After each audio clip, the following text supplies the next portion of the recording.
Hey there, in this video we're going to be talking about 5 secrets to having a better training session. I'm joined by my good friend Dave Terry. Dave's background is in powerlifting, my background is in Olympic weightlifting, and we're going to share some of the things that helped us succeed in our sports. If you're looking to improve your own training sessions, stick around to hear how caffeine can affect your recovery. Also, what is the best way to mentally prepare for your training session? And finally, how can you set yourself up for success if you're training alone? Thanks for joining us. I'm Tom Sovocool, joined by Dave Terry. I'm really excited to have Dave here. Dave, how are you doing, man? Man, I'm flawless. Living the dream. I'm fantastic right now. Can you start us off with number 5, the number 5 secret to having a better training session? Number 5, the secret. It is a good training program. Pretty much just looking at training from more than just a day, but looking at a month, 2, 3 months ahead, if not a year ahead, just really looking at varying your intensities, your volume. It's laid out in the book called The System by Johnny Parker, how the Russians did it. I think they do a great job of recording volume and intensity to kind of help you lay out your training sessions. That way you're training intelligently, because I mean, if we had it our way, we'd probably always train heavy, even at a relative intensity, and injure ourselves. Another way to look at it, like the way I program a lot, is off Dan John's, like if it's important, do it every day. So squat, I think, is a very important movement. So on Monday, that might be a max effort movement. You know, we'll do a back squat. But when we come back and train again, squatting is important, so we'll do it every day, but that doesn't necessarily mean a heavy back squat. It might be, you know, a banded squat with counterbalance, something in the warm-up, but something that we're doing every day. So I don't know. What do you think about that, Tom? Solid programming? I think that's a really good point. I think one of the most common mistakes that I see with a training plan is the assumption that if I'm doing an exercise, I need to do it as hard as I can to the maximum intensity. I need to push myself 100% every time. I think that a good program also takes into consideration your time and helps you train as efficiently as possible. One of the ways that I like to do that is through supersetting exercises. What that means is just pairing exercises together in groups. So for example, if I have a main strength movement, like say it's squats, I'll pair a low intensity auxiliary exercise, supplemental exercise with those squats that I can do that doesn't tax me physically for the squats, but I can just do them while I'm resting. So instead of just sitting down and resting for a few minutes, I'm able to keep moving and get more total work done in that way. Right, yeah, use that time efficiently. Another thing that I think about when I'm programming exercises is that you only have so many hours in the week that you're doing your training. So you have 3 hours or 6 hours, or someone who trains a lot, maybe 8 hours a week that you're spending in the gym, in the weight room. Something that I think about is basically minimum effective dosage, I call it. So what is the minimum exposure to an exercise that you can give yourself that still gives you the full benefit that you're trying to get out of it? An example could be, you know, if you can get stronger squatting twice a week, is it worth squatting 3 times a week when 2 times a week could be sufficient? Right. Yeah, I mean, I think even with that, like, it's fun to train to the like maximal effective dose, right? Because then you know for sure in your mind, right, that you've done everything that it means. But really training intelligently and to prevent injury, I think that minimum effective dose has been probably the hardest lesson to learn, because you want to ensure that you're doing everything that you can to get strong. But yeah, like you're saying, cutting squatting down, you know, from 3 days a week to 2. But the hardest one for me for minimum effective dose was cutting deadlifting down to every other week. But that was a huge benefit as far as injury prevention and be able to train with a good intensity going into each week. Is, you know, every other week I might RDL or do a deadlift variant that isn't pulling from the floor, because that was just crushing me. But yeah, the minimum effective dose was probably the best thing that happened to my programming in the last 3 years. So number 4 on our list of 5 secrets to having a better training session is sleep. So sleep is the most readily available, commonly neglected, free performance enhancer. The most important thing with sleep is not only getting hours of sleep, but the quality of it. Because in those deep REM cycles is where you get that secretion of growth hormone, which is going to help you with your recovery, with your preparation for the next training session. Getting as good a quality sleep as you can is a huge factor in performance in the gym and progress? Yeah, I think people, a lot of times, they take these crazy supplements and, I definitely did that in college, but we're stepping over $100 bills to pick up nickels, when we could just be sleeping properly. Because if you look at a lot of the training modalities that we're all using, even the volume, like, it's been researched to show that this is the best hormonally sound training program doing phase potentiation or, whatever. But if you're not sleeping, you're not getting those hormones produced. Basically, you're not getting the backbone of your recovery. You're not really taking advantage of, because you can have all these, like I was saying, scientific trainings, all these supplements, but if you're not sleeping, you're not going to get them gains, because you're not taking care of your body. You're not letting it rejuvenate itself and rebuild. So I think a lot of that is, even just making sure you're doing those little things before bed, getting off the cell phone, maybe putting your head in a book, turning the lights off, maybe getting some trendy blue light glasses, but doing those little things to ensure that you're getting that quality restful sleep, 7 to 9 hours. Because there's some research I actually recently read that was like, if you're sleeping under 4 hours or 4 days in a row, your cognitive function is similar of drinking a 6-pack before you go into work on Friday, if Monday through Thursday you slept for under 4 hours. So I think that sleep is huge, not just band-aiding it over with caffeine in the morning, but making sure you're getting that recovery in. Yeah, if it's important, you'll make the effort to put yourself in the position to get good, high-quality sleep. There's always going to be obstacles. Kids, some people have difficulty sleeping. I don't want to be insensitive to that, but just make sure that those obstacles don't become excuses. I've found that it can be easy to get in a cycle of getting worse sleep because of having caffeine late in the day. Mm-hmm. And then I have more caffeine the next day because I'm tired because I got worse sleep. And it's a cycle that keeps spiraling downwards. And strength coaches are supposed to chug coffee, right? So, that's it's not the best for our recovery now. So if you're having trouble sleeping, maybe something to consider. Look at when you're having your caffeine, because the half-life of caffeine is significant. Like, it doesn't just dissipate out of your system quickly. So if you're having caffeine at 3, 4 p.m., 5 p.m., maybe that could be impacting your sleep. Yeah, and one thing I've tried recently is called iRest, little I, rest. I don't know if it's a yoga practice or something, but you can watch like the videos on YouTube, and that's knocked me out. So there's some things out there that you can start getting get your woo-saw in before bed, if you will. But yeah, sleep's important. All right, so there is sleep. Dave, what do we have for number 3 on our list? Number 3? Number 3 is mindset. Mindset is everything. When you first wrap your hands around the barbell, really feeling the barbell, you have to lock in, right? You got to engage with that set. You can't be distracted by the rack next to you, work, your dinner plans, or anything you have going on outside from the day. You have to lock in on that set, what you're doing when you move that barbell.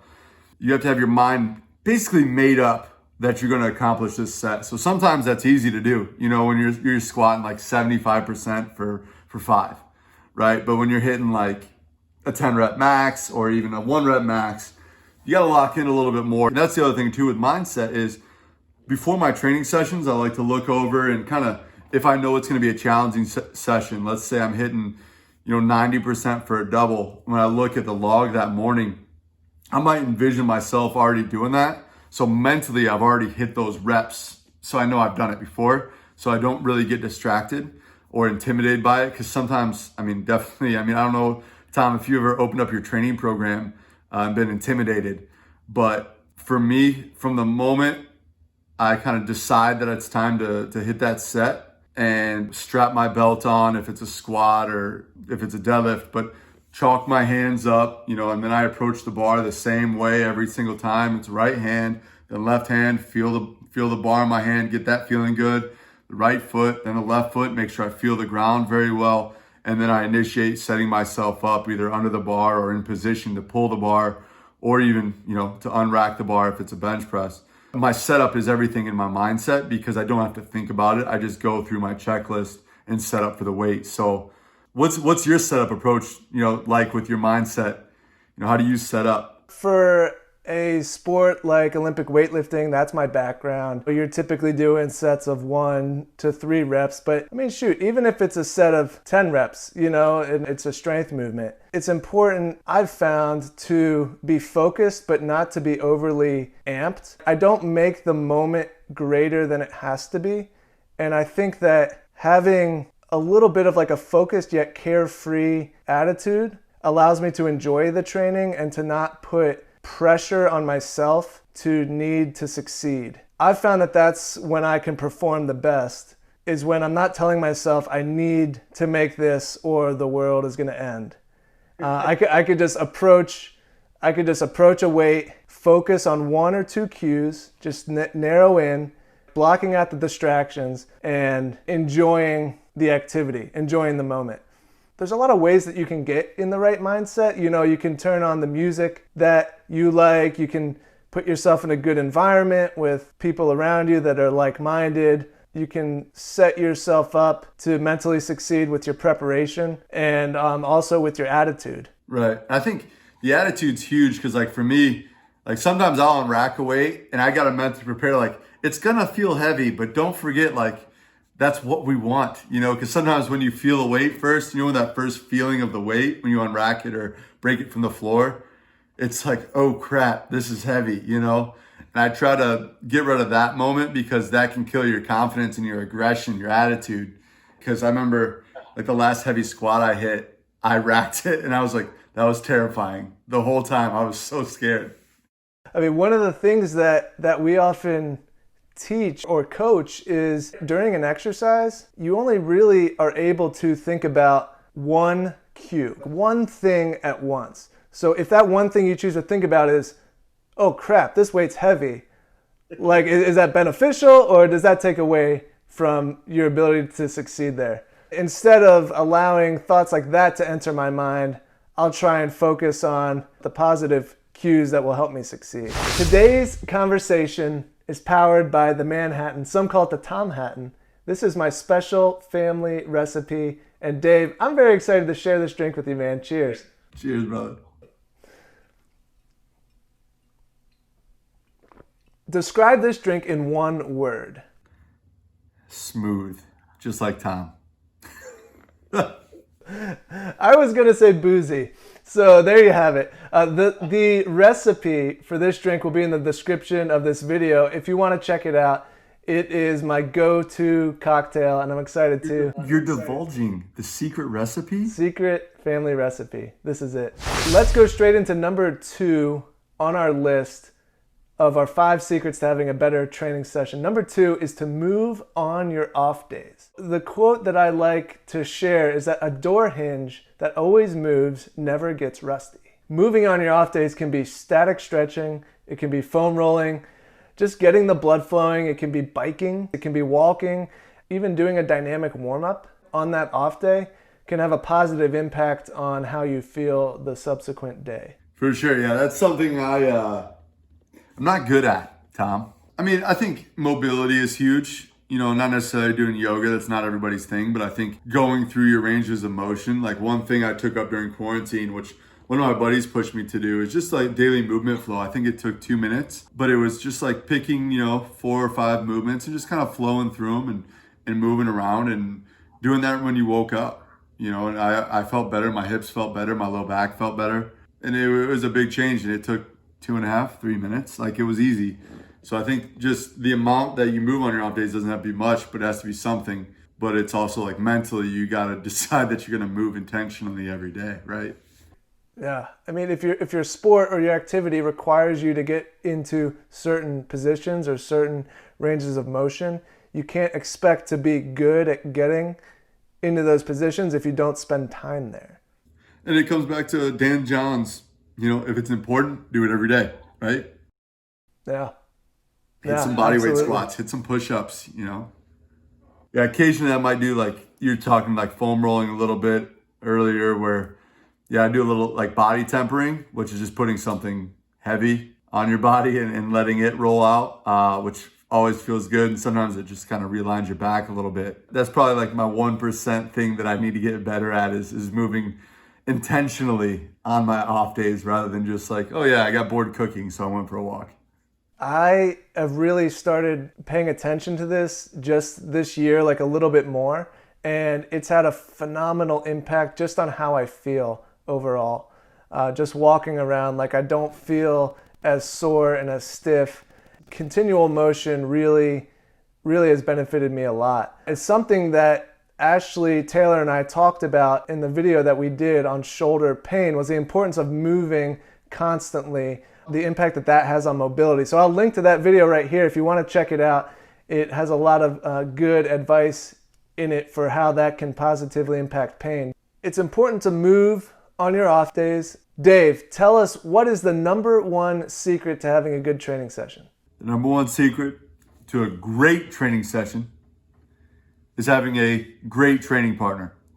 A training partner that's going to push you, hold you accountable, make sure you're doing your accessory work. A training partner that's going to push you, because I think community, right? That's what got us into training in the first place. If you really look deep down, we all ended up at a gym and stayed because of the community at the gym. Whether it was one person or whether it was a whole gym full of people, community is a huge aspect that I think even during quarantine, we all realized what that's lacking, training by ourselves. So the importance of a good training partner is key in any success of a training program, because from team sports, like Bo Schemblecker used to say from Michigan, it's about the team, the team, the team. Well, that applies even into powerlifting, right? It's about your training partner. That's your team. Even at an individual sport, it's still about the community and having someone to be better than or compete against, if you will. But to hold you accountable on those days you might not feel good, but also for you to lift up on days they might not be feeling good, because that's going to help both of you guys, or if there's more of you, stay in. So I think the ideal training partner relationship is where one training partner is better at one area than the other, and then the other person is better at something else, so that you're able to push each other, right? That's how it becomes a mutually beneficial relationship. If one person is better at everything, that person can really help bring up the other person, but does that person who's better at everything really get that much better themselves in that relationship? Maybe not to their full potential. Yeah, I think like that's something with my training partner. His motor for like breathing, or we call it conditioning breathing work just because breathing is less intimidating. His motor for breathing work is through the roof. Like he could go all day. I'm not as great at it, but he pushes me to be better at it. And then when it comes to strength work, I'm better than he is at it, so I try to push him a little bit. But also for me, I've got to maintain that ratio. I can't have him closing in on me percentage-wise, sneaking up on me. I think that's huge. Having someone that's better at your weak points it makes a great training partner. I think the accountability is really important too. Just knowing that there's going to be someone there waiting for you when you show up to train, and being in the thick of it with someone else, I think is huge for just the psychology of getting through especially difficult training sessions. Summer 2019 was just a bunch of dudes trying to get better. It was one of the most encouraging environments I've ever been in. We weren't really competing with each other. We were mostly like focused on competing with ourselves, and like everyone kind of kept us in check with that, where we were competing with like Dave from last week, right? I needed to be better than Dave from last week, and the week before that, and the week before that. So I could never go back. And that held me more accountable in my training. But also, like even if I was stronger in the squat than everybody else, I had to be better than Dave from last week. And I think that aspect of me simply competing with myself from the last week made me healthier as a lifter. Yeah, and I think that's a good point that you bring up of competing against yourself, because a lot of people, especially as we're kind of isolating and quarantining nowadays, don't have the luxury of being or hanging out with people outside of their household. Even in normal circumstances, some people just don't have someone they can train with. And so a great way to compete against yourself is that you have to record your progress. You have to record the weights that you're hitting, how many reps you're doing, your times on your conditioning. You have to record data so that you can go back and see where you were to be able to compete with yourself. Hell, your training logs, your training partner if you're training alone, right? So I think that slides into all of these at some level. Thanks for watching. Hit subscribe if you haven't already, and leave us a comment. Let us know which of these secrets you think is going to be most helpful in improving your training sessions.